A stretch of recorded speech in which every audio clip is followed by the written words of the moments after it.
بسم اللہ الرحمن الرحیم نحمدہ ونصلی علی رسولہ الکریم اما بعد۔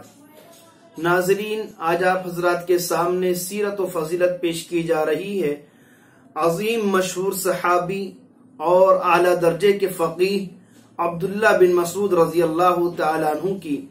آپ مکہ معظمہ کے رہنے والے اولین اسلام لانے والوں میں سے ہیں۔ خود فرماتے ہیں کہ مجھ سے پہلے 5 لوگ اسلام میں داخل ہوئے تھے، 6واں نمبر میرا تھا۔ والد محترم کا انتقال زمانے جاہلیت میں ہو چکا تھا، البتہ والدہ ایمان لے آئی تھی۔ ایمان لانے کی وجہ سے جن صحابہ کرام کو اذیتوں سے اور تکالیف سے گزرنا پڑا ہے، انہی تکالیف سے عبداللہ بن مسعود کا بھی گزر ہوا ہے، اور آپ نے بھی وہ تمام مشقتیں جھیلی ہیں، برداشت کی ہیں۔ ایک روز صحابہ کرام کا مشورہ ہوا کہ مشرکین تک قرآن مجید کس طرح پہنچایا جائے۔ عبداللہ بن مسعود رضی اللہ تعالیٰ نے فرمایا، میں اس خدمت کے لیے تیار ہوں۔ صحابہ کرام کی رائے یہ تھی کہ ایسا شخص اور ایسا صحابی متعین کیا جائے کہ جس کی حمایت میں اس کے خاندان کے لوگ بھی آ سکیں اور جلدی سے مشرکین مکہ تکلیف پہنچا نہ سکیں۔ لیکن عبداللہ بن مسعود رضی اللہ تعالیٰ پھر بھی مشرکین مکہ کی پاس پہنچے اور جا کر کے ان کو سورہ رحمان کی ابتدائی آیتیں سنائی۔ پھر وہی ہوا جس کا ڈر تھا، مشرکین نے آپ کو ستایا، جسم لہو لہان ہو گیا، آپ واپس تشریف لائے تو صحابہ کرام نے اس پر افسوس کا اظہار کیا۔ عبداللہ بن مسعود رضی اللہ تعالیٰ عنہ نے سن 5 نبوی میں رجب کے مہینے میں ملک حبشہ کی طرف ہجرت فرمائی ہے۔ آپ جسم کے اعتبار سے پتلے دبلے گندمی رنگ کے مالک تھے۔ اللہ کے رسول نے ایک موقع پر کسی ضرورت سے آپ کو درخت پر چڑھایا تو صحابہ کرام آپ کی دبلی پتلی ٹانگوں کو دیکھ کر ہنسنے لگے۔ اللہ کے رسول نے فرمایا تھا، اللہ کے نزدیک عبداللہ بن مسعود کی یہ دبلی پتلی ٹانگ بھی احد پہاڑ سے زیادہ وزنی ہے۔ کپڑے صاف ستھرے پہنتے تھے، کثرت سے عطر کا استعمال کرتے تھے۔ فضائل: عبداللہ بن مسعود کا شمار بڑے اہل فضل و کمال صحابہ کرام میں ہوتا ہے، سابقین اولین میں سے ہیں، جن کے متعلق اللہ کی طرف سے رضی اللہ عنہم و رضوا عنہ کا مژدہ سنا دیا گیا۔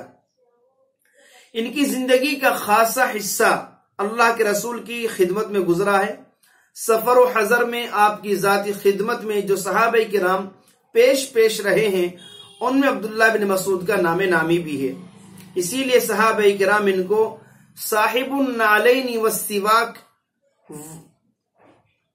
والوں سادہ، یعنی صاحب النعلین والسواک والوسادہ، یعنی اللہ کے رسول کی ضروریات کا خیال رکھنے والے، آپ کی جوتوں کا، آپ کی مسواک کا اور آپ کی دیگر ضروریات کا۔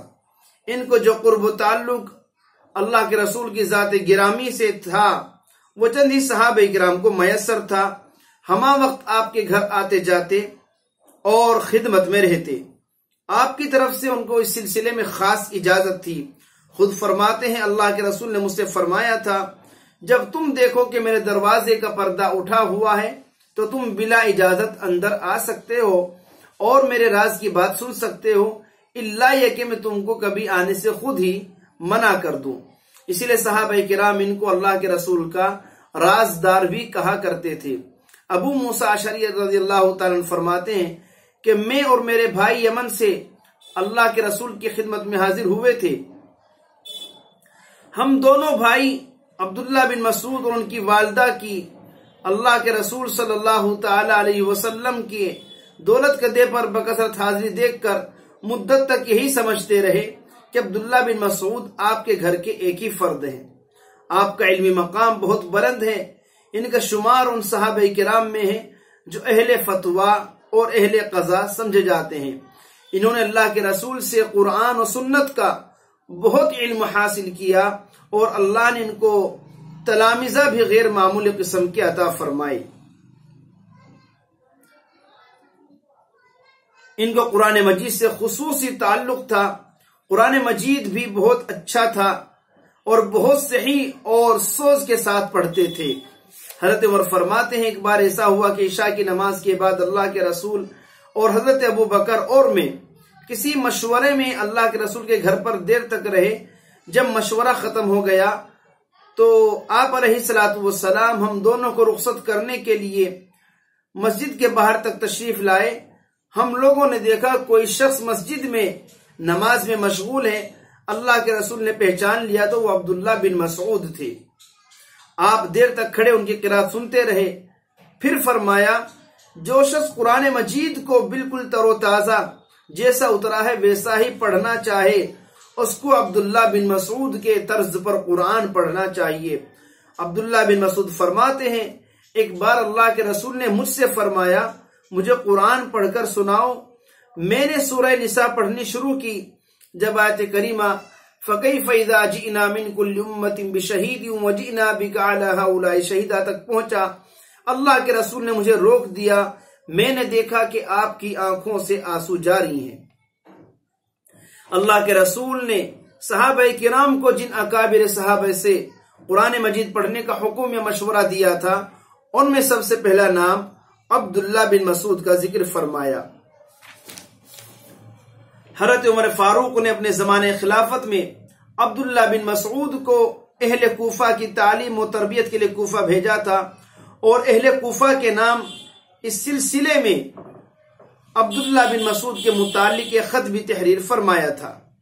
وہ اپنی سیرت و کردار میں اللہ کے رسول کا کامل اتباع کرتے۔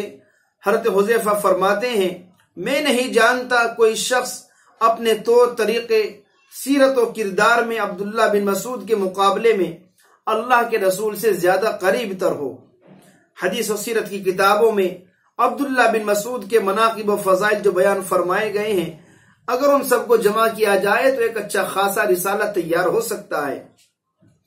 حضرت سعد بن ابی وقاص فرماتے ہیں کہ مکہ مکرمہ میں ہم 6 آدمی اللہ کے رسول کے پاس بیٹھے تھے، جن میں عبداللہ بن مسعود بھی تھے۔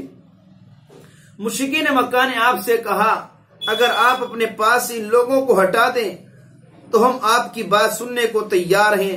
آپ نے اس کا ارادہ فرمایا ہی تھا کہ آیت کریمہ وَلَا تَطْرُدِ الَّذِينَ يَدْعُونَ رَبَّهُمْ بِالْغَدَاةِ وَالْعَشِيِّ يُرِيدُونَ وَجْهَهُ آیت نمبر 52 سورہ انعام نازل ہوئی۔ حضرت عثمان غنی رضی اللہ تعالیٰ عنہ نے اپنے دور خلافت میں اور خلافت کے آخری زمانے میں عبداللہ بن مسعود کو کوفہ سے مدینہ بلوا لیا تھا۔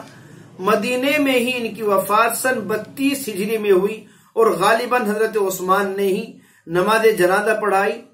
وصال کے وقت عمر شریف تقریباً 60 سال تھی، اور مدینہ المنورہ ہی میں آپ کی تدفین عمل میں آئی۔ یہ ہے مختصر سی تاریخ اور فضیلت عبداللہ بن مسعود کی۔ آپ بہت اعلیٰ درجے کے مفتی، اللہ کے رسول علیہ الصلوۃ والسلام کے رازدار، نہایت قریبی صحابی، صاحب الوسادہ، صاحب السواک، صاحب النعلین، اور بھی بہت ساری خصوصیات اور فضیلتیں آپ کو اللہ کے رسول کی صحبت بابرکت کے طفیل میں نصیب ہوئی تھی۔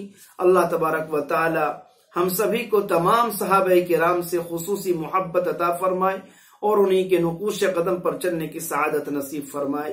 آمین۔ وما علینا الا البلاغ المبین۔